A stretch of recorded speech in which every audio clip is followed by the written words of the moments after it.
the sheath that protects the tendon and the tendon runs through gets swollen, the pain will literally run from the area here, like right up my hand, all through my shoulder, all up my neck. Right? Anyway, so I came home from the hospital with that problem in my hand. They told me they were gonna try to get Zoladex for me. They didn't. I think that was probably the worst 3 months of my life. The pain was, I was in a constant state of flare for that entire time. And around those 3 months as well, I had to go back to the hospital because of the problems with the hernia. I was still having pain with the hernia all throughout this whole entire time, and I'm trying to figure out why. What did they do with the hernia repair? What's going on? I got an ultrasound somewhere in there that showed that there was actually a mass somewhere to the side of the cut, the hernia cut. So I got a CAT scan done at the hospital, and I went back to get the results of the CAT scan. Went back to them and made them write up a bearer's note for me to get the Zoladex because they forgot, they didn't want to do it. When I went back, the doctor was like, "Wait, you don't get any medication yet?" Anyhow, so I paid for the Zoladex. First month, nothing. Second month, I had a really bad flare, and that time I had a really bad fever. The pain, obviously, in the pelvis was horrible. Pain in the back. Pain on the entire left side. This was one of the times where I had to use my cane aggressively because I couldn't walk. Literally, without the cane, I could not walk. I couldn't move because the leg was literally dead. Oh, I have to drag my leg. I would literally have to drag it or get somebody to help me move the leg to get it to move. Didn't go to the hospital that time because it was just really trying to not to. I really hated being in the hospital. So I made it through 2 weeks. My flares usually last 14 days, so I have 14 days of that. And by that time, both of my arms were affected with the queer veins, tendinosynovitis. So I was literally crippled. I couldn't do anything with my hands, and my feet weren't working. And then I'm having pain. That was a depressing time. I cried quite a bit at that time. Third month on Zoladex, started to feel better. Actually, was well enough to start exercising. And never again. The next week, I had the worst flare to date. I had to be hospitalized again, and they'd been giving me morphine before. This time it was so bad, they decided they were going to give me morphine back to back. Didn't work the first time they gave it to me. I gave me morphine literally one shot after the next. Still did nothing, so I was hospitalized again. I had the same problem with the leg. This time it was worse. It was worse. It was horrible. My entire leg was swollen this time. My whole foot.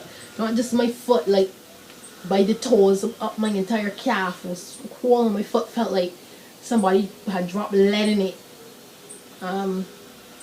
Then I'm dealing with the pain. I had to beg for an ultrasound because I was absolutely certain I had a cyst rupture. But what else could have caused me to be like so sick after it was doing okay? So eventually did the ultrasound, couldn't find my left ovary, so I still can't say for sure if I didn't have a cyst rupture, but they said no, they didn't see any signs of a cyst rupture. When I came home, I had a bowel movement when I came home. For some reason I happened to look back in the toilet and saw that I have blood mixed in with my feces. So that means that endometriosis, it's called deep infiltrating endometriosis, which means it's kind of not just sitting on top of the areas in my abdomen, it's working its way down. So it worked its way down into my intestines, and I think that that is what caused that flare. So I probably did have some kind of cyst rupture, just not anywhere that they could see. It was probably somewhere in my intestinal area or something. So at that point, I'm paying money. The whole entire Zoladex treatment was over $2,000.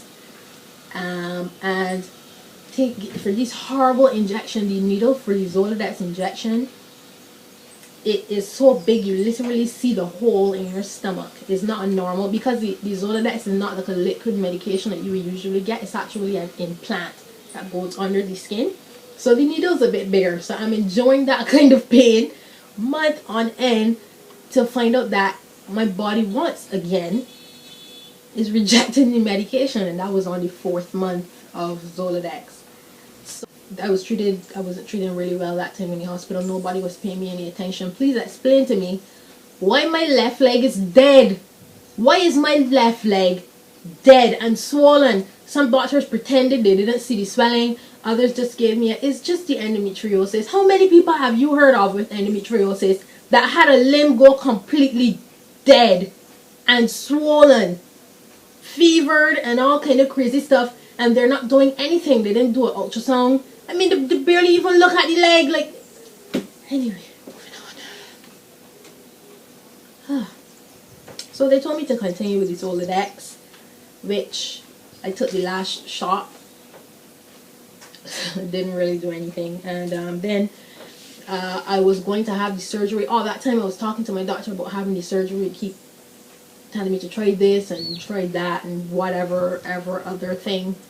And so put me back on the Depo-Provera. I told him at first I was not going back on it because of the bleeding, but he told me if you double the dosage that I wouldn't have the problem with the bleeding. So a week before the Zoladex was supposed to would have gone into my system, I got the double dose of Depo-Provera. And true to form, a week after that I had another really nasty flare. Went back to see the doctor to explain what was going on and to tell him I decided to have the excision done because he told me the only thing that they could do was excision as opposed to lasering, which other people were telling me about. That we would do the excision if things didn't work. You know, he's like, if you start on the road to surgery, it's gonna end in hysterectomy. And he's anti-hysterectomy like nobody else I've ever met. So he's just keep telling me, don't, just try. He actually promised me that the Depo-Provera would work. After the first month on Depo-Provera, I had to be hospitalized again for a couple of days. I had a horrific flare. I mean, what I tried to do, because I started having severe problems with fatigue, is I tried looking at some healthy approaches. I've been trying flaxseed and it has been working, but I had a little setback. I had gastro. Imagine dealing with endometriosis and then getting gastro, and not just regular old gastro. When I asked my doctor about it, he told me it was a new, more aggressive strain. I honestly think I would prefer dealing with endometriosis than to have gastro again. I don't know if that says anything to you. That's how bad it was. The flaxseed was working to the point that when I first got gastro, for the first 2 days, I didn't even have to, I had no pain. No pain whatsoever. That's how good the flaxseed started working. By the third day, when it started to feel a little better, the pain started to kick back in again. And it took me another week or so before I could eat properly. So then I slowly started back on the flaxseed. It now isn't working as well as it was before. I do have some days where I don't have to take painkillers. Not that I'm not in pain, still in pain, but where I don't have to take pain medication. But they're few and far between, and I'm a little concerned that the flaxseed isn't doing what I thought it should have by now. Because of how it started working the first time I took it. So I think maybe my body is just kind of getting accustomed to the flaxseed too. I don't know. So where I'm at now, I'm trying to, eat healthier, to cut out meat, eat more fruits, eat more vegetables, drink more water, just starting slowly. I'm on my third course of Depo-Provera. I have no intention of going back on Depo because it's not helping me. I only took it this time just because when I had gastro and I came off the flaxseed, I had a bleed. And I am in no way, I'm not emotionally capable of handling that right now. So that's the real reason why I went back on Depo, just to control the bleeding. After this 3 months, I'm not going to go back on it. And I don't know what I'm going to do. I might go through and have the excision. Anyway, that's my journey. I'm really scared. I'm confused. I'm disappointed. Mostly what I am is scared because I really don't know if I'm gonna be able to really beat this, to have Even if I go back to where I was before when I just had pain with my period, I'm in pain every single day. Sometimes really bad pain. I'm in limbo really. I don't know what to do. I a couple times I just decided I was gonna have the hysterectomy. Like that time when I realized the endometriosis affected my intestines. Is like, what else is there to do? It's getting worse. I was on Zoladex at that time, and the endometriosis is getting worse on Zoladex. I'm getting really depressed too, and I go through bouts of depression very frequently.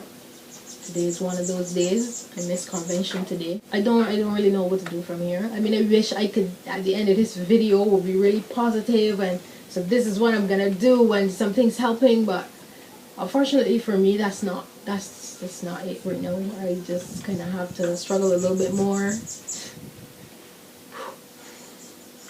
and pray a lot more, and I don't know. I honestly am so confused. I don't know what to do. I don't know where to go. I don't know. So that is it for now. I don't know if this video helped anybody. I hope so. But I will talk to you guys again in the next video. Bye.